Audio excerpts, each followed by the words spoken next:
High বন্ধুরা, দিনটা ছিল 23 এপ্রিল আর আমরা সবাই রেডি হয়ে হাওড়া স্টেশনে এসে গেছি। বলছি কোথায় যাব, ট্রেনে তো উঠে যাই। ট্রেন তো ছেড়েই দিয়েছে, চলো এবার তোমাদের বলেই দিই কোথায় যাচ্ছি। যাচ্ছি গ্যাংটক আর সিকিম। এটা হচ্ছে আমার জন্য একটা স্বপ্নের দেশ। আর এই যে যখন যাচ্ছিলাম না, সত্যি বলছি গ্যাংটক যাওয়ার পথে চারিদিকে এত সুন্দর প্রকৃতির দৃশ্য, মানে বলে বোঝাতে পারবো না যে প্রকৃতি সত্যিই সুন্দর।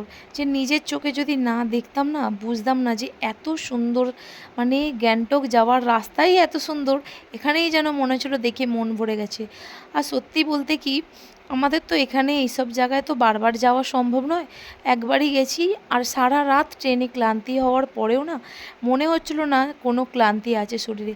কারণ চারিদিকের দৃশ্য দেখতে দেখতে না তোমার অটোমেটিক শরীরের ক্লান্তি দূর হয়ে যাবে।